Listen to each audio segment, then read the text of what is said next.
É sempre assim aos sábados, viagem pelos 5 continentes e à boleia do Bruno Cardoso Reis. Bom dia, Bruno.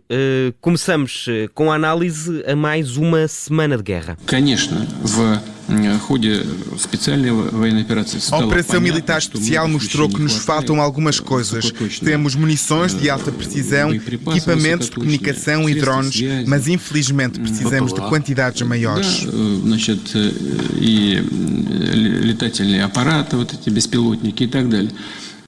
Ouvimos aqui o presidente russo a admitir falhas nos estoques de armamento, se lhe podemos chamar assim.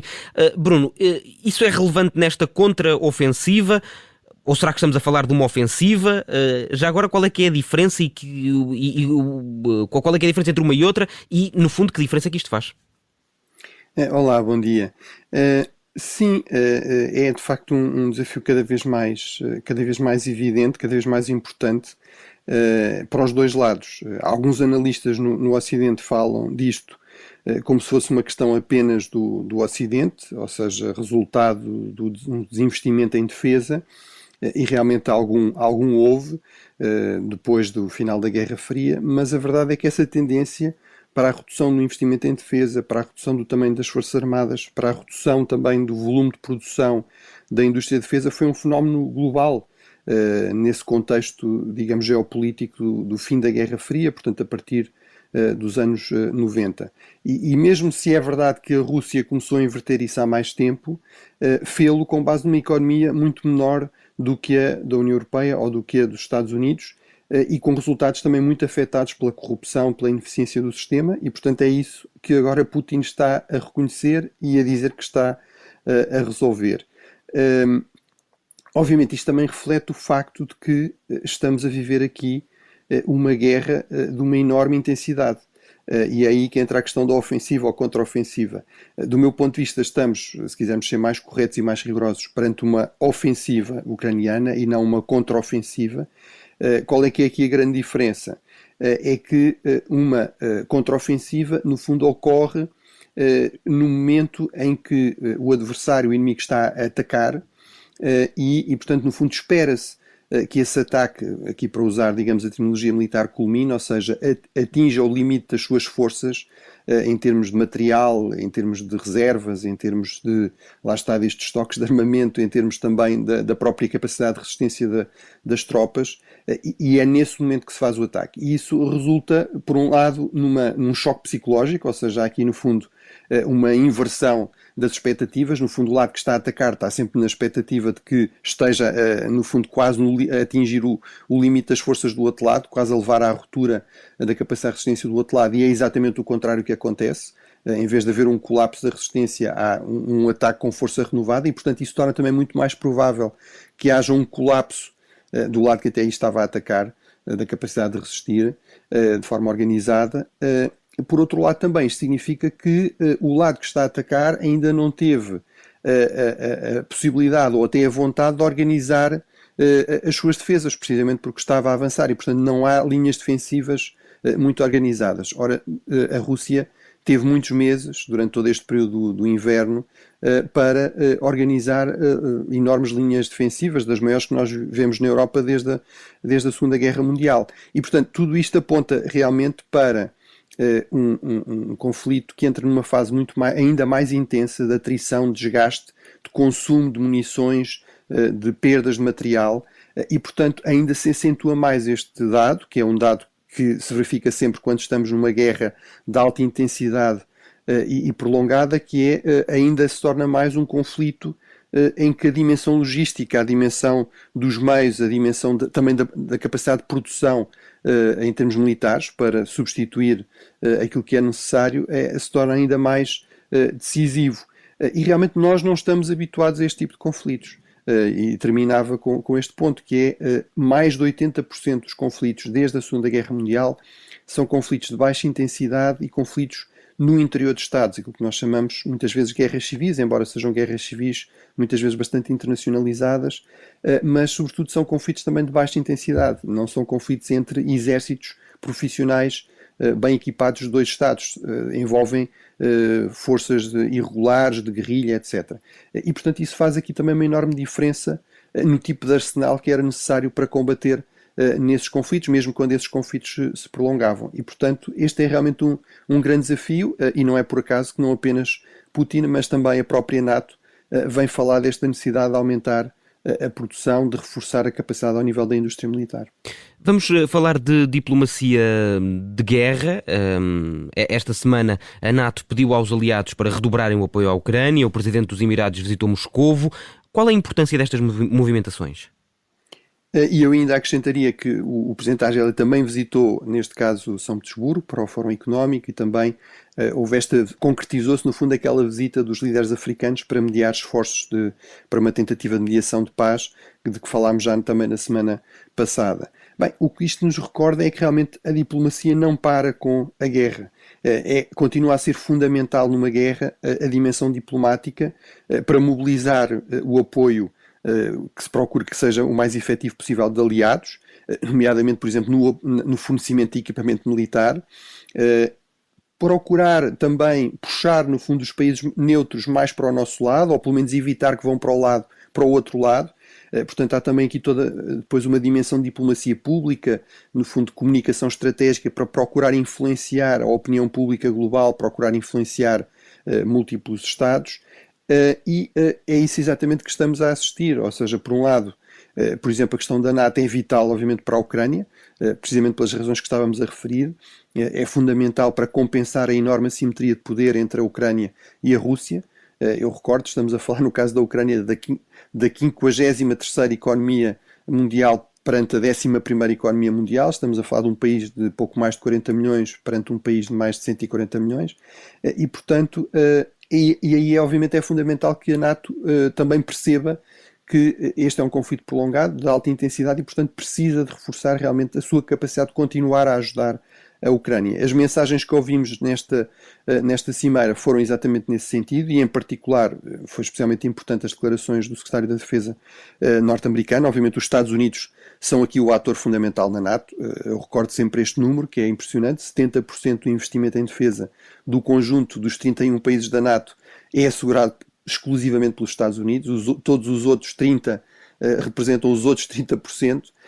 E, portanto, essas declarações de Lord Austin nesta reunião, que os Estados Unidos continuariam a apoiar a Ucrânia pelo tempo que fosse preciso, e percebiam que isto era uma maratona e não um sprint, são realmente muito importantes. Qual é o grande problema? É que nós sabemos que Lloyd Austin só pode falar pela administração Biden, ou seja, só pode falar até novembro de 2024, porque há eleições presidenciais nessa altura e as coisas podem mudar nos Estados Unidos. Em relação às visitas, digamos, do Presidente dos Emirados, do Presidente da Argélia, o que nós assistimos aqui, sobretudo da parte da Rússia, é a aposta neste grupo chamado OPEP+, ou seja, no fundo, da aliança dos países produtores de petróleo e outros hidrocarbonetos.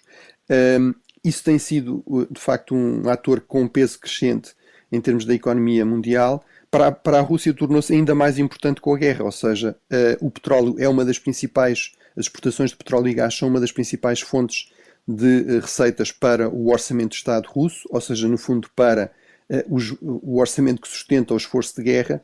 A Rússia, ao contrário também do que diz, tem sofrido bastante com as sanções ocidentais e, em particular, com aquela medida de limitar o preço do petróleo russo, utilizando os seguros, utilizando as companhias de navegação em que o Ocidente tem um peso muito grande. Isso foi um sucesso, reduziu muito o preço que é pago pelo petróleo russo, e, portanto, a Rússia precisa ainda mais destes países, destes aliados no OPEP+, para reduzirem a produção de petróleo e procurarem aumentar o preço do petróleo para ajudar, lá está, a sustentar aqui o esforço de guerra. Bruno, esta semana, ainda na Europa, temos inevitavelmente de falar de Silvio Berlusconi. O antigo primeiro-ministro italiano morreu aos 86 anos, foi magnata dos média, foi primeiro-ministro, dirigente desportivo, teve muitas vidas e no fim de todas elas fica para a história como? Como herói ou como vilão? Bem, eu acho que aqui a história continua muito polarizada politicamente, ou seja, em Itália claramente há muitos que o veem como um herói, sobretudo mais à direita, e sobretudo aqueles que o apoiavam no seu partido, o Força Itália. Há obviamente muitos que o veem como um vilão, sobretudo mais à esquerda. Eu acho que aquilo que podemos tentar dizer de uma forma um bocadinho mais objetiva é que ele representa bem os muitos paradoxos da Itália. É uma figura realmente muito italiana, também no seu lado paradoxal. É importante recordar que politicamente a Itália é marcada por uma enorme instabilidade.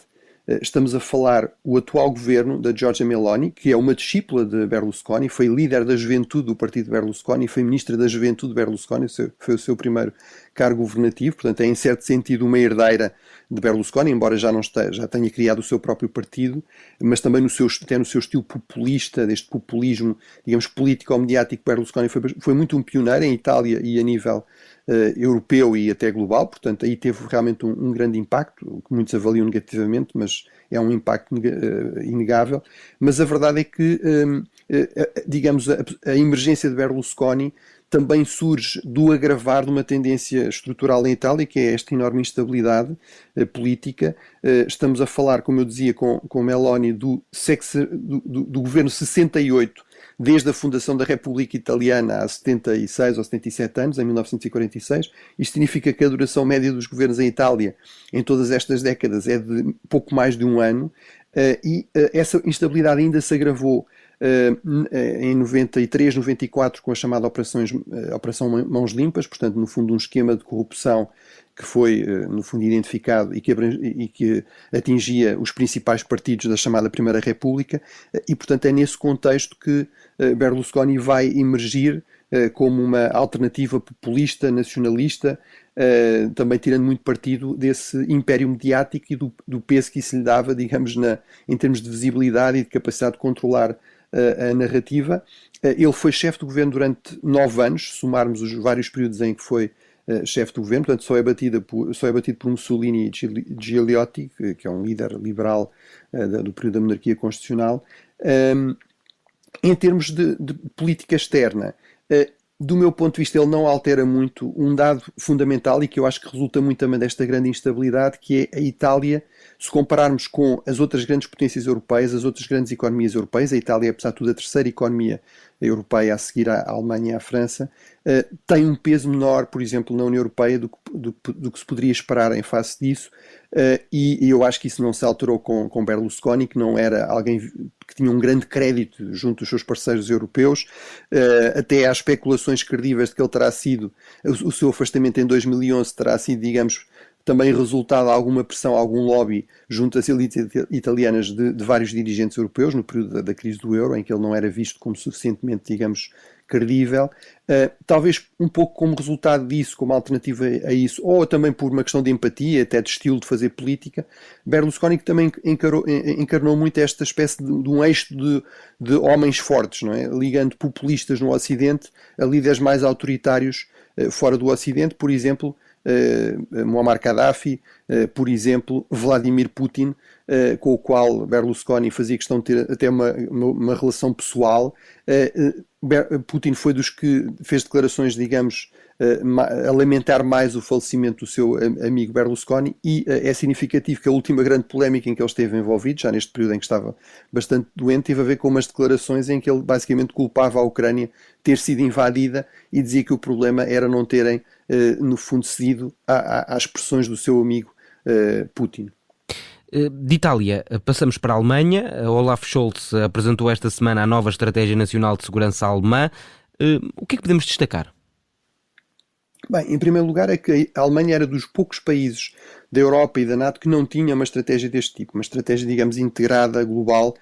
Portugal é um outro exemplo, embora se procure no Conceito Estratégico de Defesa Nacional fazer um pouco isso, mas não é exatamente isto. Portanto, não há aqui uma estratégia holística, e é muito importante que a Alemanha tenha passado e tenha considerado necessário passar a ter este tipo de documento. Isto corresponde realmente a uma viragem, até se fala realmente de Zeitenwende, ou seja, de um ponto de viragem na cultura política, na cultura estratégica alemã, que desde a Segunda Guerra Mundial é extremamente alérgica a valorizar muito esta dimensão da segurança e, sobretudo, a dimensão mais da defesa e do emprego da força militar, e, portanto, neste documento fica muito claro que a Alemanha reconhece que isso não pode ser assim, ou seja, há realmente um papel para a força militar. A Alemanha tem de ser também uma potência militar, uma potência, se quisermos, mais normal. Não basta o comércio, não basta a cooperação e a diplomacia. E, no contexto atual, isso também significa investir mais em defesa, e há um compromisso claro com os famosos 2% de mínimo de investimento em defesa, que é um compromisso da NATO, mas que aparece também pela primeira vez num documento nacional alemão. Isso está muito relacionado com uma segunda viragem que este documento também consagra, e que durante muito tempo, e mesmo depois do início da invasão russa da Ucrânia, muitos achavam impossível, que é uma viragem de página nas relações com a Rússia, que é claramente identificada como a principal ameaça, como uma potência agressiva, agressora, militarmente perigosa, não apenas para a Ucrânia, mas para o conjunto da Europa. Agora, esta viragem tem alguns limites. Um que também fica claro é em relação à China, que continua a ser vista como um parceiro muito importante, mas ao mesmo tempo como um competidor e eventualmente como um chamado rival sistémico. Portanto, estamos longe ainda na Europa, e nomeadamente numa potência absolutamente central na Europa, do mesmo tipo de visão da China que já existe no caso dos Estados Unidos. E também é verdade que continua a insistir muito nos aspectos não militares da segurança. Isso não me parece mal, ou seja, insistir na questão da importância da resiliência, da capacidade de resposta a choques, a emergências, mas pode eventualmente ser um sinal de que há aqui alguma resistência nesta cultura estratégica a mudar completamente. Sobretudo, e terminava com isto, continua a faltar um conceito de segurança nacional. Também é uma das raridades da Alemanha, que mais uma vez partilha isso com Portugal. Quase todos os países da Europa, da NATO e cada vez mais países do mundo têm uma estrutura desse tipo junto do chefe do governo para precisamente coordenar uma estratégia verdadeiramente holística e integrada, coordenar toda a sua ação externa, toda a dimensão de defesa e segurança, tendo em conta que cada vez mais as ameaças não são puramente internas ou externas, são transnacionais, e portanto isso tentou-se fazer isso na Alemanha, ainda não se conseguiu fazer isso. Eu acho que isso é uma grande limitação, sobretudo quando se tem uma estratégia com este nível de ambição e com caráter integrado e holístico. Se confia que cada ministério vai fazer as coisas bem e com o nível de prioridade certo, sem haver uma garantia de coordenação com a autoridade do chefe do governo, acho que isso não funciona. É o que a história nos mostra. Bruno, vamos rapidamente atravessar o Atlântico para irmos até à América Latina. Na Colômbia foi assinado um acordo de cessar-fogo entre o governo e o último grande grupo de guerrilha. Qual é que é a importância deste acordo? É potencialmente bastante grande, embora temos de ser aqui prudentes, porque trata-se apenas de um acordo de cessar-fogo e não de um acordo de paz. Mas é o último grande movimento de guerrilha ativo, depois do acordo com as Farc, e portanto é potencialmente o fim de um longuíssimo período de guerra civil mais ou menos intensa, de enorme violência política, que começa pelo menos em 1948 e que se intensifica muito na década de 60. Este movimento data de 1964. Não é por acaso também que é assinado em Cuba e agora, ou seja, temos um novo presidente, o Gustavo Petro, que é o primeiro da esquerda colombiana. Ele próprio é um antigo guerrilheiro e portanto, desde que tomou posse em 2022, fez destas negociações uma grande prioridade. Também se aproximou de Cuba e da Venezuela, que são aqui os grandes apoiantes deste movimento, em particular a Cuba Revolucionária de Castro. Este movimento foi criado em 64 com quadros formados, treinados em Cuba, tem sido sempre apoiada diplomaticamente, financiada também pela Cuba, pelo regime castrista, e portanto este atenuar de tensões com Havana, com Caracas, também ajuda a explicar este acordo neste momento. Vamos ver se é o primeiro passo no sentido certo da paz, ou se acaba por ser mais um acordo que acaba por depois não ser efetivamente implementado. Bruno, no minuto que nos falta, não sei se preferes ir ao Pacífico ou à Ásia. Sim, vamos até ao Pacífico. Sim, há um novo acordo de cooperação entre os Estados Unidos e a Nova Guiné e há detalhes sobre este novo acordo. Sim, ele foi assinado no final de maio, devia ter ido o próprio presidente Biden em pessoa, não pôde por causa daquela crise orçamental nos Estados Unidos, foi o Anthony Blinken, e não se sabiam os detalhes. Agora o acordo foi apresentado no Parlamento da Papua Nova Guiné e portanto ficámos a saber que os Estados Unidos vão ter acesso total a 6 bases por toda a Papua e também na Ilha de Manus, que é uma ilha, digamos, a norte da ilha principal e que fica no fundo a meio caminho entre a Papua, a Austrália e depois as Filipinas e Taiwan. E portanto isto é o reflexo do enorme investimento que os Estados Unidos estão a fazer nestes pequenos estados insulares, mas que controlam grandes pedaços do Pacífico. No caso da Papua nem é um estado assim tão pequeno, é o maior desta região, mas é realmente muito estratégico para a defesa da Austrália e, eventualmente, para os Estados Unidos conseguirem lidar com eficácia um eventual ataque a Taiwan por parte da China continental. Os Estados Unidos foram apanhados em contrapé no ano passado com um acordo entre a China e as Ilhas Salomão, que ficam mesmo ao lado da Papua Nova Guiné, e agora querem certificar-se de que isso não volta a acontecer. E, portanto, acho que é um dado bastante significativo deste intensificar de uma segunda Guerra Fria neste espaço do Pacífico. Bruno Cardoso Reis, obrigado. Para a semana voltamos a viajar pelos 5 continentes. Obrigado.